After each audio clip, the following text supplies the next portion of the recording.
فاستغفرونی، پس مجھ سے بخشش مانگو، اغفر لکم، میں تمہیں بخش دوں گا۔ یا عبادی، اے میرے بندو، انکم، بے شکم، لن تبلغو، تم نہیں پہنچتے، ضری یعنی میرا نقصان، ٹھیک ہے، فتضرونی، کہ تم مجھے نقصان پہنچاؤ، ولن تبلغو، اور تم نہیں پہنچتے، نفعی، میرے نفع کو، میرے فائدہ کو، فتنفعونی، کہ تم مجھے فائدہ پہنچاؤ۔ یا عبادی، اے میرے بندو، لو، اگر، یا اس کا کاش بھی بعض مقامات پہ معنی ہوتا ہے، ٹھیک ہے، لو، ان اولکم، اگر تمہارا پہلا، و آخرکم، اور تمہارا آخری، تمہارا پہلا انسان اور تمہارا آخری انسان، یعنی انسکم و جنکم، تمہارا انسان اور تمہارا جن، قانو، ہو جائیں، علی، اس بات پر، اتقا قلب رجل واحد، اتقا، زیادہ تقوی والا، زیادہ اللہ سے ڈرنے والا ہے، زیادہ گناہوں سے بچنے والا، اتقا، قلب دل کو کہتے ہیں اور رجل مرد کو کہتے ہیں، واحد ایک، منکم تم میں سے، یعنی اگر تمہارا پہلے سے لے کر آخری انسان اور جن، یعنی جس بندے کو اللہ نے سال سے پہلے پیدا کیا انسانوں میں سے اور جنوں میں سے، اور جس کو اللہ تعالیٰ آخر میں پیدا کرے گا جنوں یا انسانوں میں سے، یہ سارے کے سارے اتنے نیک بن جائیں، جس طرح ایک آدمی ہوتا ہے کہ جس کے دل میں اللہ کا بہت زیادہ خوف ہوتا ہے، ما زیادہ ذالکا، ما زیادہ نہیں زیادہ ہوگا، ذالکا اس سے، فی ملکی میری سلطنت میں، شیئن کچھ بھی، اس سے میری سلطنت میں کوئی اضافہ نہیں ہوگا۔ یا عبادی، اے میرے بندو، لو ان اولکم، اگر تمہارا پہلا، و آخرکم، اور تمہارا آخری، و انسکم، اور تمہارا انسان، و جنکم، اور تمہارا جن، کانو، ہو جائیں، علی، اس پر، افجارے، زیادہ نافرمان، بہت زیادہ نافرمان، یعنی قلب، دل، بہت زیادہ نافرمان دل والے، رجل، آدمی، واحد، ایک، منکم تم میں سے، ما نقصا، نہیں کمی کرے گا، نقصا کا معنی کمی کرے گا، نقصان کرے گا، ذالک یہ، من ملکی میری سلطنت میں، شیئن کچھ بھی۔ یا عبادی، اے میرے بندے، لو ان اولکم و آخرکم و انسکم و جنکم، اگر تمہارا پہلا اور تمہارا آخری، تمہارا انسان اور تمہارا جن، قامو، کھڑے ہو جائیں، قامو کا معنی، قیام کا معنی کھڑا ہوتا ہے نا، قامو، کھڑے ہو جائیں، فی میں، سعید کہتے ہیں میدان کو، سواد کے ساتھ سعید کا معنی کیا ہے، میدان، واحد ایک، فی سعید واحد ایک میدان میں، فسالونی، پھر مجھ سے سوال کرو، فآتیتم، تو میں عطا کر دوں گا، کل انسان، ہر انسان کو، مسئلتہ، اس کے سوال کے مطابق، میں ہر انسان کو اس کے سوال کے مطابق عطا کر دوں گا، ما نقص ذالک، یہ کمی نہیں کرے گا، مما، اس سے جو عندی میرے پاس ہے، الا، مگر، کاف حرف تشبیہ ہے، جیسے ما جو ینقصو، کمی کرتا ہے، ینقصو، کمی کرتا ہے، المخیط، المخیط، مخیط کہتے ہیں سوئی کو، ٹھیک ہے، المخیط، اذا، جب، ادخلا، داخل کیا جائے، البحر سمندر میں، جب سوئی کو سمندر میں داخل کیا جائے۔ یا عبادی ہے میرے بندو، انما بے شک ہے یا وہ اعمالکم تمہارے اعمال ہیں، اوصیہا میں اسے شمار کرتا ہوں، اوصیہا کا معنی میں اسے گنتا ہوں، میں اسے شمار کرتا ہوں، لکم تمہارے لیے، ثم پھر اوفیکم پھر تمہیں پورا پورا دیتا ہوں، ایہا صرف وہی، فمن وجدہ پس جس نے پایا خیرن کوئی بھلائی، فلیحمد اللہ پس وہ اللہ کی تعریف کرے، اسے چاہیے کہ اللہ کی تعریف کرے، ومن وجدہ اور جو پائے غیر ذالک اس کے علاوہ، فلا یلومن تو وہ ملامت نہ کرے، الا نفسہ مگر اپنے آپ کو۔ عن ابی ذر الغفاری عن النبی صلی اللہ علیہ وسلم، حضرت ابو ذر غفاری رضی اللہ تعالیٰ عنہ نبی پاک صلی اللہ علیہ وسلم سے روایت کرتے ہیں، فیما یرویہ عن ربہ عز وجل اس میں سے جو روایت کیا جاتا ہے ان کے رب سے جو بڑا بزرگ اور برتر ہے، انہو قال بے شک انہوں نے کہا فرمایا، یا عبادی انی حرمت الظلم علی نفسی، اے میرے بندو میں نے ظلم کو اپنی ذات پر حرام کر دیا ہے۔ اللہ کہتا ہے کہ میں نے ظلم کو اپنی ذات پر حرام کر دیا ہے، وَجَعَلْتُهُ بَيْنَكُمْ مُحَرَّمًا اور اسے تمہارے درمیان بھی حرام کر دیا ہے، فَلَا تَظَالَمُوا بس تم ظلم نہ کرو، یا عبادی کلکم ضال الا من ہدیتہ، اے میرے بندو تم میں سے ہر شخص گمراہ ہے سوائے اس کے جسے میں ہدایت دے دوں، فَاسْتَحْدُونِي أَحْدِكُمْ تو مجھ سے ہدایت مانگا کرو، مجھ سے رہنمائی مانگا کرو، میں تمہیں ہدایت عطا کروں گا۔ یا عبادی کلکم جائعٌ، اے میرے بندو تم میں سے ہر شخص بھوکا ہے، الا من اطعمتہ سوائے اس کے جسے میں کھانا کھلاؤں، فاستطعمونی پس تم مجھ سے کھانا مانگو، اطعمکم میں تمہیں کھانا کھلاؤں گا۔ یا عبادی ہے میرے بندو کلکم عارٍ تم میں سے ہر شخص ننگا ہے، الا من کسوتہ مگر جسے میں کپڑے پہناؤں، فاستکسونی مجھ سے کپڑے مانگا کرو، مجھ سے لباس مانگا کرو، اکسکم میں تمہیں لباس عطا کروں گا۔ یا عبادی انکم تخطئون باللیل والنہار، اے میرے بندو تم دن رات گناہ کرتے ہو، دن رات غلطیاں کرتے ہو، گناہ کرتے ہو، وَأَنَا أَغْفِرُ الذُّنُوبَ جَمِيعًا اور میں تمہارے سارے گناہ معاف کرتا رہتا ہوں، فَاسْتَغْفِرُونِي مجھ سے اپنے گناہوں کی معافی مانگا کرو، اغفر لکم میں تمہیں جو ہے وہ بخشش عطا کروں گا، میں تمہیں بخش دوں گا۔ یا عبادی انکم لن تبلغوا ذری فتضرونی، کہ اے میرے بندو بے شک تم مجھے نقصان نہیں پہنچا سکتے، ولن تبلغوا نفعی فتنفعونی اور نہ ہی تم مجھے نفع پہنچا سکتے ہو، یعنی اللہ کو نہ کوئی نقصان پہنچا سکتا ہے نہ کوئی نفع پہنچا سکتا ہے۔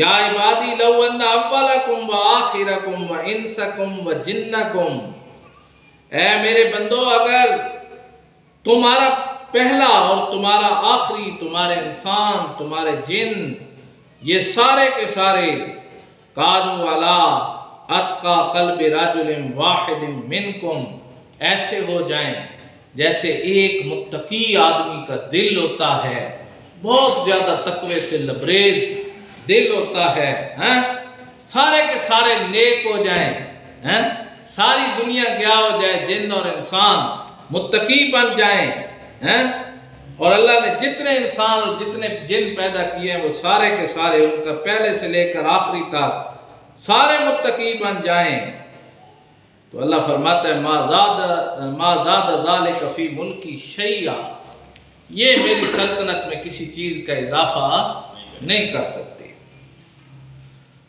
یا عبادی لو ان اولکم و آخرکم و انسکم و جنکم، اے میرے بندو اگر تمہارا پہلا اور تمہارا آخری، تمہارے انسان اور تمہارے جن، یعنی کانوا علی افجر قلب رجل واحد منکم، ایسے ہو جائیں جیسے ایک ایسا بندہ ہوتا ہے کہ جس کا دل جو ہے وہ گناہوں میں بھرا ہوا ہوتا ہے، بہت زیادہ گناہ گار دل والا ہوتا ہے کہ اس کے دل میں نیکی ہے ہی نہیں، وہ گناہوں سے بھرپور ہے۔ ما نقصا ذالک من ملکی شیئا، یہ میری سلطنت میں کچھ کمی نہیں کر سکے گا، یہ میری سلطنت میں کچھ بھی کمی نہیں کر سکے گا۔ یا عبادی لو ان اولکم و آخرکم و انسکم و جنکم، اے میرے بندو اگر تمہارا پہلا، تمہارا آخری، تمہارے انسان، تمہارے جن قاموا فی صعید واحد، ایک میدان میں کھڑے ہو جائیں، ایک میدان میں کھڑے ہو جائیں، فسألونی، اور مجھ سے مانگنے لگ جائیں، ہر بندہ، جن، انسان اور پوری کائنات میں جتنے جن اور انسان آئے وہ سارے کے سارے ایک میدان میں کھڑے ہو جائیں اور اللہ سے مانگنا شروع کر دیں۔ فآتیت کل انسان مسألتہ، میں ہر انسان کو اس کے سوال کے مطابق عطا کرتا جاؤں، جو کچھ مانگ رہا ہے میں اس کو دیتا جاؤں۔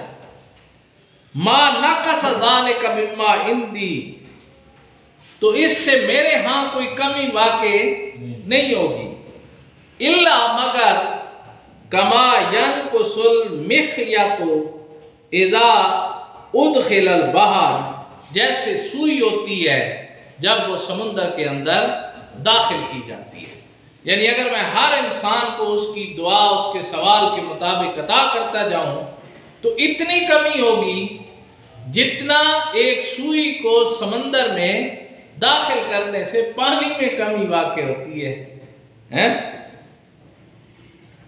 یا عبادی انما ہی اعمالکم اوصیہا لکم، اے میرے بندو بے شک وہ تمہارے اعمال ہیں جنہیں میں نے تمہارے لیے شمار کر رکھا ہے، ثم اوفیکم ایہا، پھر میں تمہیں صرف اسی کا ہی پورا بدلہ عطا کروں گا۔ فمن وجد خیرا فلیحمد اللہ، جسے اچھائی معلوم ہو جائے، جو اچھائی پائے تو وہ اللہ کا شکر ادا کرے، اسے چاہیے کہ وہ اللہ کا شکر ادا کرے۔ اور ومن وجد غیر ذالک، اور جو اس کے علاوہ پائے، یعنی اس کو اچھا رزلٹ نہ ملے، برا رزلٹ پائے، فلا یلومن الا نفسہ، تو وہ کسی کو ملامت نہ کرے مگر اپنے آپ کو۔ یہ حدیث تھوڑی سی طویل بھی ہے اور بہت جامع ہے، اور جیسے میں نے کہا کہ یہ حدیث قدسی ہے، یعنی وہ حدیث ہے جس کو نبی پاک صلی اللہ علیہ وسلم نے اللہ سے روایت کیا، اور یہ اللہ کا کلام ہے جو نبی پاک صلی اللہ علیہ وسلم کی روایت کے ذریعے ہم کو معلوم ہو رہا ہے۔ اور اس میں پہلی چیز جو اللہ رب العزت فرما رہے ہیں وہ یہ فرما رہے ہیں کہ ناانصافی کو اللہ نے حرام کر دیا ہے۔ اب ظلم کی مختلف شکلیں ہو سکتی ہیں، ٹھیک ہے، اور ظلم کی مختلف صورتیں ہو سکتی ہیں، لیکن ظلم کی جو بھی صورت ہو، جو بھی شکل ہو، اللہ نے اس کو کیا کر دیا ہے؟ حرام کر دیا، اپنے اوپر بھی حرام کر دیا ہے اور اپنے بندوں کے درمیان بھی حرام کر دیا ہے۔ اور اس لیے فرمایا کہ ایک حدیث میں کہ الظلم ظلمات یوم القیامہ، کہ ظلم جو ہے یہ قیامت کی تاریکیوں میں سے ایک تاریکی ہے۔ یعنی ظلم کیا ہے؟ عدل کا متضاد ہے۔ عدل کا معنی ہے کسی کو اس کے مقام پر رکھنا، یہ عدل ہے۔ لیکن اگر آپ کسی کو اس کے مقام پر نہیں رکھتے تو یہ آپ اس چیز کے ساتھ کیا کر رہے ہیں؟ ظلم کر رہے ہیں۔ عدل کا ایک مفہوم یہ ہے کہ کسی چیز کو دو برابر حصوں میں اس طرح تقسیم کر دینا کہ تقسیم کے بعد وہ ہر لحاظ سے برابر ہو۔ تو اس لیے ظلم کی اردو میں جو تعریف ہے وہ ناانصافی سے کی جاتی ہے، اور ظلم کو اللہ تعالیٰ نے اپنے اوپر حرام کر دیا، ہمارے درمیان بھی حرام کر دیا۔ گناہ بھی ایک ظلم ہے، یعنی گناہ جو ہے یہ بھی ایک ظلم ہے۔ اللہ تعالیٰ نے سب سے بڑے ظلم کا تذکرہ کرتے ہوئے فرمایا ان الشرک لظلم عظیم، شرک ایک گناہ ہے اور یہ سب سے بڑا ظلم ہے۔ یعنی اس دھرتی میں بہت سے ظلم ہوں گے لیکن سب سے بڑا ظلم یہ ہے کہ اللہ کی ذات میں، اللہ کی صفات میں، اللہ کی عبادات میں کسی کو شریک کر دیا جائے۔ اور ظاہری بات ہے کہ ظلم انفرادی سطح پہ یہ ہوگا کہ خود بندہ گناہ کرے اور اس گناہ کا وبال انسان کے اپنے اوپر پڑے، اور اجتماعی طور پر ظلم یہ ہوگا کہ بندہ اپنے ساتھ ساتھ دوسرے پر بھی ظلم کرے، یعنی خود تو گناہ کر کے ظلم کر رہا ہے لیکن اس کے ساتھ ساتھ وہ دوسرے پر بھی ظلم کرے، ناانصافی کرے اس کے ساتھ۔ تو ظلم جس شکل میں بھی ہو وہ حرام ہے۔ نبی پاک صلی اللہ علیہ وسلم نے فرمایا ظلم کرنے سے بچو اور اپنے بھائی کی مدد کرو، خواہ وہ ظالم ہے یا مظلوم۔ تو صحابہ نے سوال کیا یا رسول اللہ صلی اللہ علیہ وسلم، ظالم کی، مظلوم کی تو مدد کرنا سمجھ میں آتا ہے لیکن ظالم کی مدد کیسے کی جائے؟ فرمایا اسے ظلم کرنے سے روکو، اسے ظلم کرنے سے روکو، یہ اس کے ساتھ مدد ہے۔ اور نبی پاک صلی اللہ علیہ وسلم جب تشریف لائے تو سب سے بڑا ظلم یہ ہو رہا تھا کہ بیٹیوں کو پیدا ہوتے ہی زندہ زمین میں دفن کر دیا جاتا۔ یہ بہت بڑا ظلم تھا جس کے خلاف قرآن نے بھی آواز اٹھائی، اس کو خطن کبیرہ کہا، اور نبی پاک صلی اللہ علیہ وسلم نے اسے تیسرا بڑا گناہ قرار دیا۔ اور پھر آپ دیکھیں کہ اس امت کی بیٹیوں پر نبی پاک صلی اللہ علیہ وسلم کا، اللہ تعالیٰ کا یہ احسان ہے کہ جو معاشرہ ان کو زندگی کا حق نہیں دیتا تھا، جینے کا حق نہیں دیتا تھا، نبی پاک صلی اللہ علیہ وسلم نے ان کو جینے کا حق دیا اور ان کے لیے حقوق جو ہے وہ متعین کیے۔ تو اس طرح اگر دیکھا جائے، چونکہ وقت بہت کم ہے اس لیے میں صرف اشارہ کر دیتا ہوں کہ ظلم جس شکل میں بھی ہو، جس سطح پر بھی ہو، اگر کسی کو اس کا حق نہیں مل رہا تو یہ بھی ظلم ہے کہ ایک بندے کا ایک چیز حق بنتا ہے لیکن اس کو وہ حق نہیں دیا جا رہا، تو یہ بھی کیا ہوگا؟ ظلم ہوگا۔ تو ظلم جس شکل میں بھی ہو وہ حرام ہے، اللہ نے اپنے اوپر بھی حرام کر دیا۔ اللہ عدل کو پسند کرتا ہے، اللہ کائنات کے نظام کو عدل کی بنیاد پر چلا رہا ہے، تو اللہ عدل کو پسند کرتا ہے، اللہ عدل کا حکم دیتا ہے۔ ان اللہ یامر بالعدل، اللہ کس چیز کا حکم دیتا ہے؟ عدل کا، انصاف کا حکم دیتا ہے۔ اعدلوا هو اقرب للتقوی، عدل کرو یہ تقوی کے زیادہ قریب ہے۔ یعنی اسلام نے ظلم کو مٹانے کی اور عدل کو فروغ دینے کی بات کی ہے، کیونکہ عدل امن کی ضمانت فراہم کرتا ہے۔ اگر لوگ عدل کریں گے اس معاشرے میں امن ہوگا، جیسے سیدنا عمر فاروق رضی اللہ تعالیٰ عنہ کے زمانے میں امن تھا، اس کی بنیادی وجہ یہ تھی کہ وہاں پر انصاف ہو رہا تھا، اور جب حکومتیں، عدالتیں انصاف کریں گی تو معاشرے میں امن خود بخود قائم ہو جائے گا۔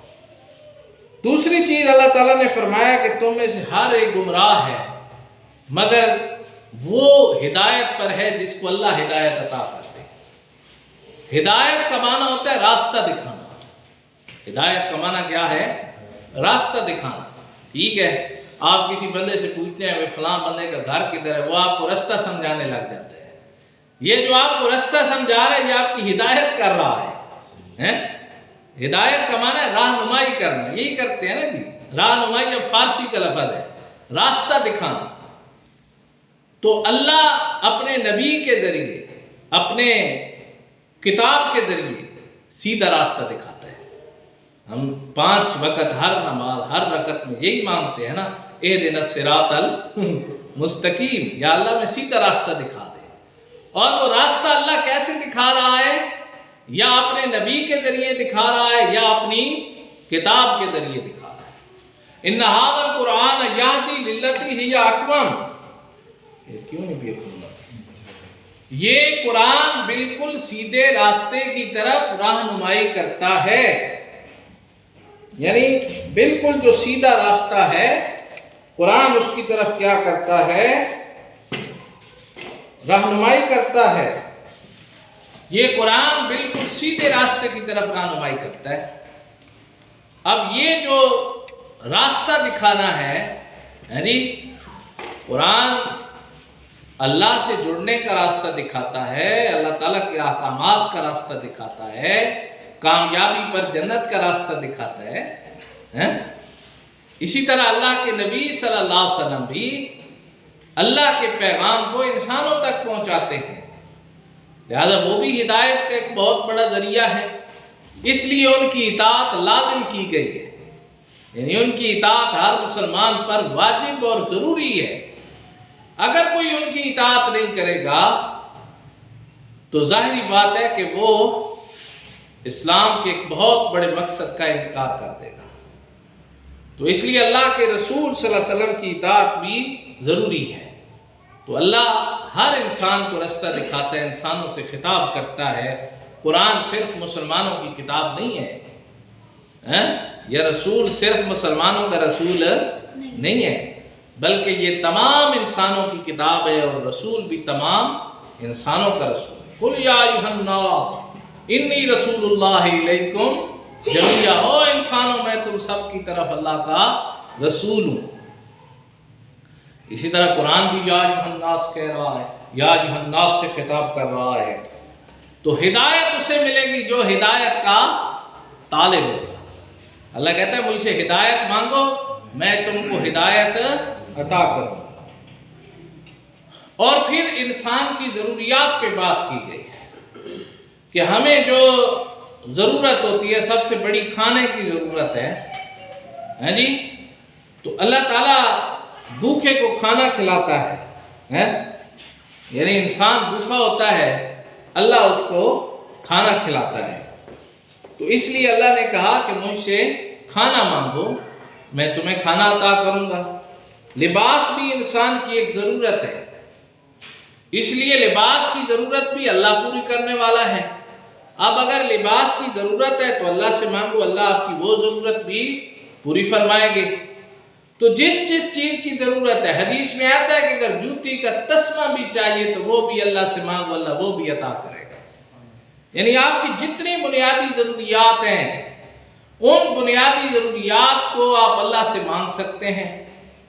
اور ظاہری بات ہے کہ رزق کے جتنے اسباب ہیں وہ پیدا کرنے والی ذات تو اللہ تعالیٰ کی ہے، اور اللہ تعالیٰ نے یہ ہر چیز اللہ تعالیٰ کے احسان کے اندر آتی ہے۔ اللہ نے مختلف قسم کے احسانات کیے ہیں، تو جس چیز کی بھی انسان کو ضرورت ہو وہ اسے اللہ سے مانگنی چاہیے، اللہ اس کی ضرورت کو کیا کرے گا؟ پورا کرے گا۔ پھر فرمایا کہ تم میں سے ہر شخص گناہ گار ہے، کچھ رات کو گناہ کر رہے ہیں، کچھ دنوں کو گناہ کر رہے ہیں، دن اور رات ان کے گناہوں میں بسر ہو رہے ہیں۔ تو اللہ رب العزت یہ فرما رہے ہیں کہ میں کیا کرتا ہوں، میں تمہارے گناہوں کو معاف کرتا رہتا ہوں۔ تم گناہ کرتے رہتے ہو، میں تمہارے گناہوں کو معاف کرتا رہتا ہوں۔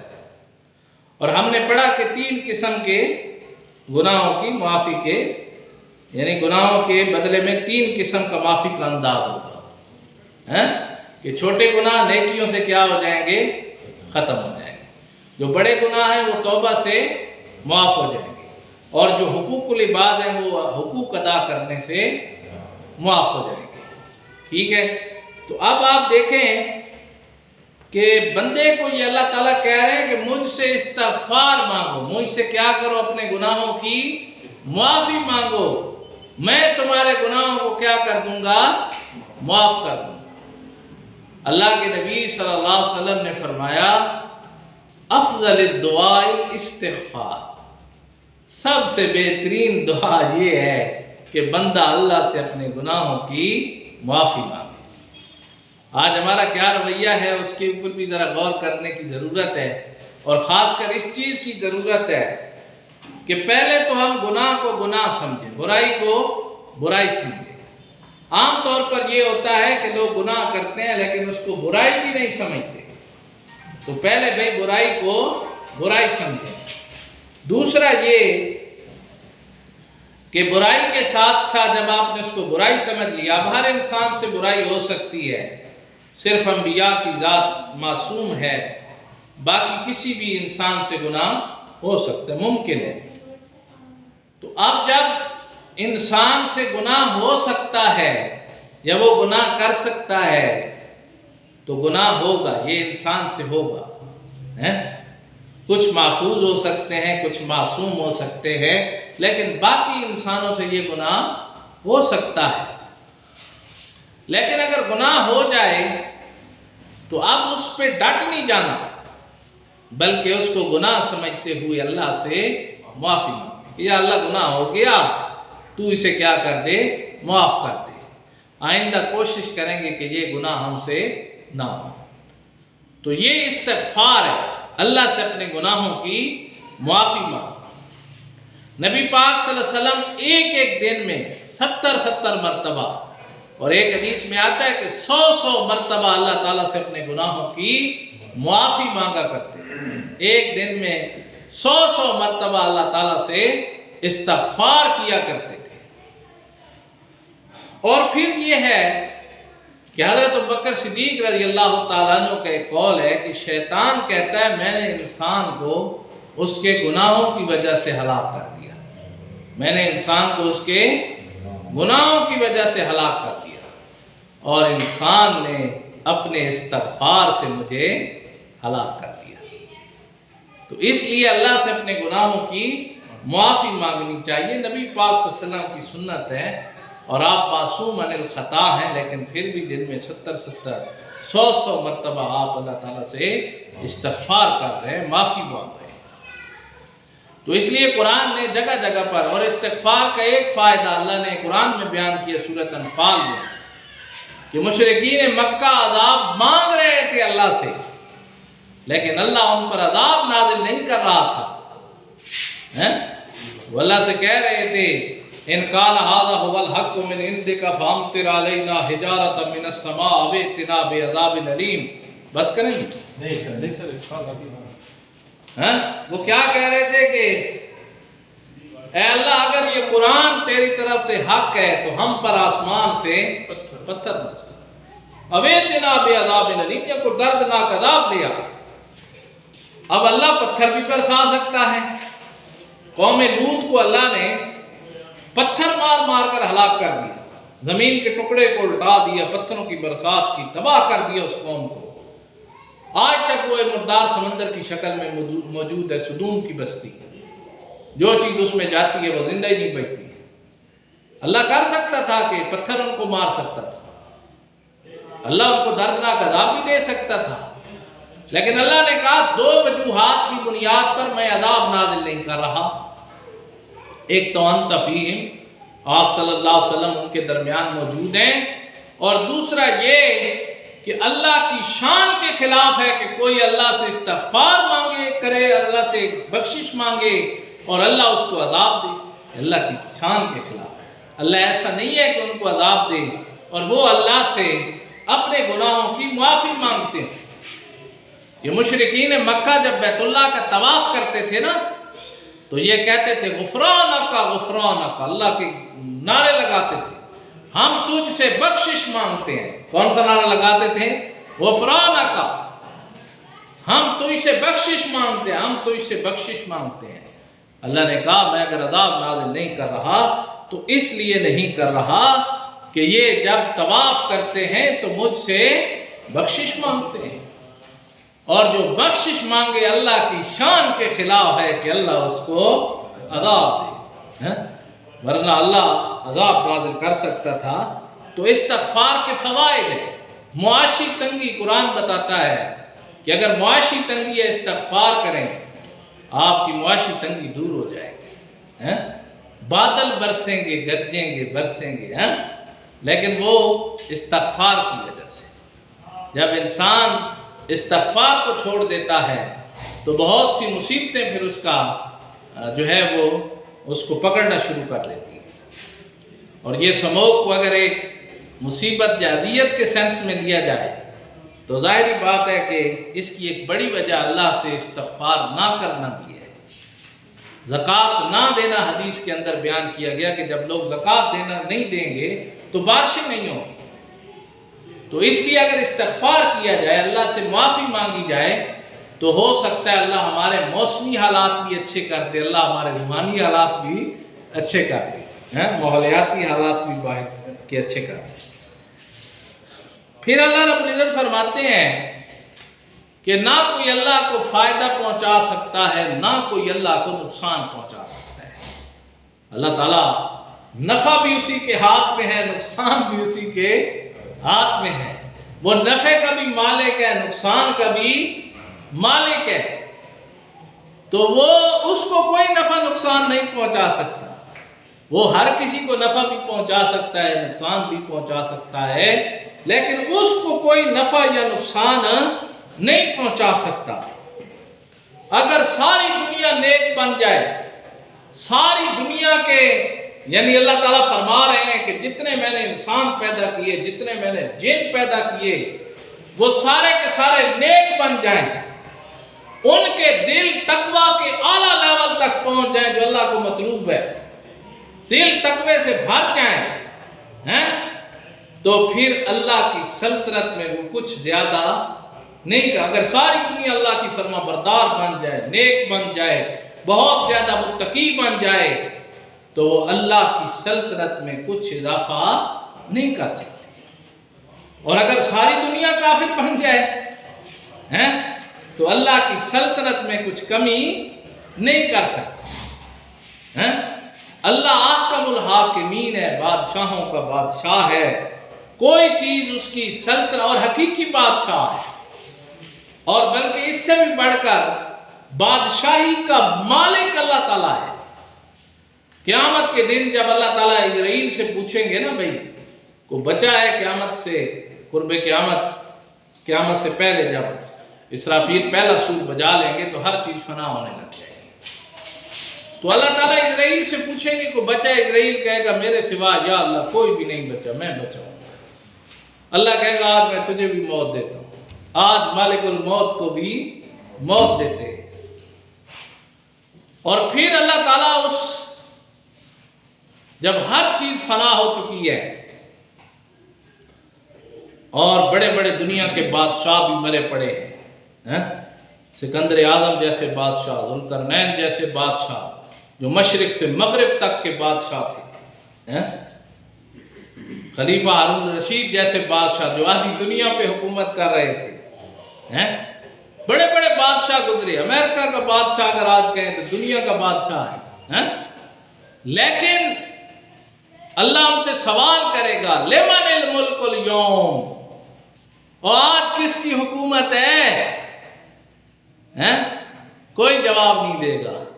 اللہ کہے گا للہ الواحد القہار، آج ایک اللہ زبردست کی حکومت ہے، سارے حکمران مٹی میں مٹی ہو گئے، باقی رہی تو اللہ کی بادشاہت باقی رہی، کیونکہ بادشاہی کا اصل مالک اللہ تعالیٰ ہے۔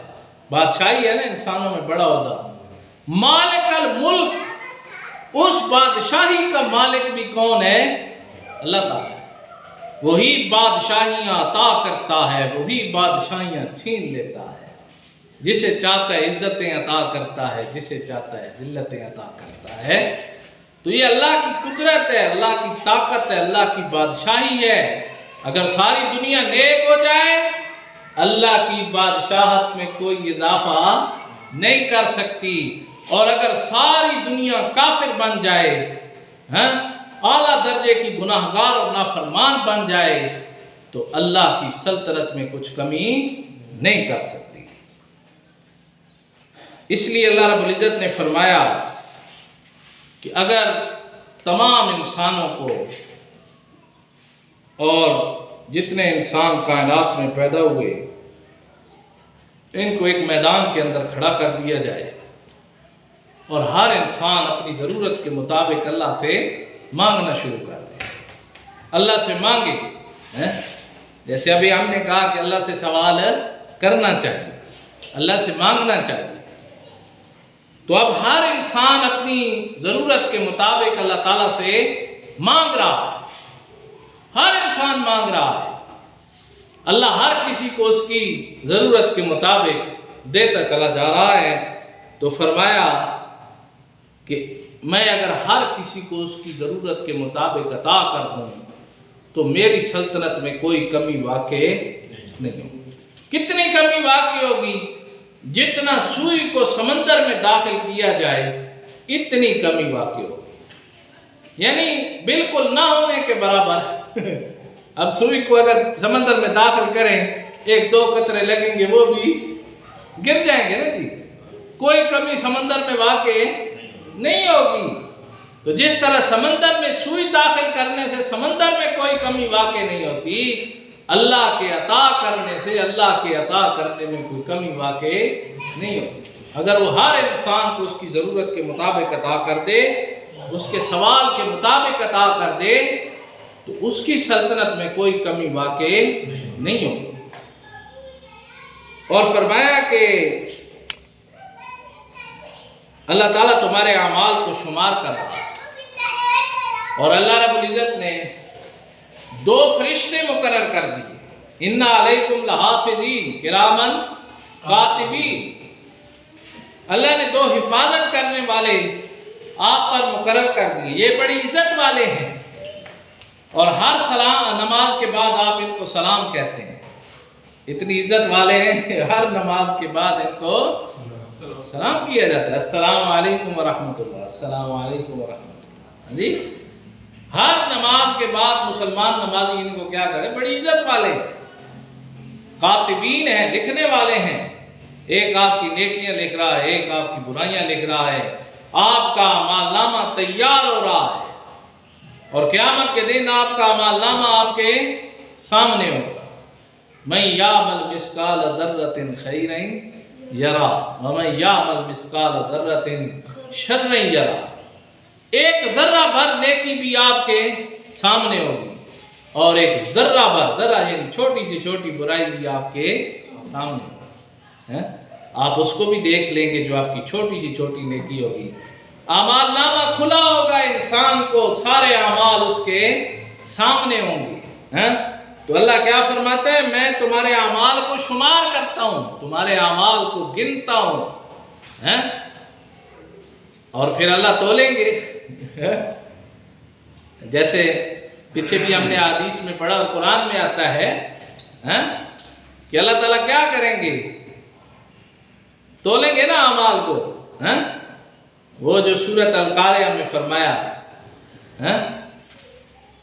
کہ القاریۃ ما القاریہ وما ادراک ما القاریہ یوم یکون الناس کالفراش المبثوث وتکون الجبال کالعہن المنفوش فاما من ثقلت موازینہ فہو فی عیشۃ راضیہ.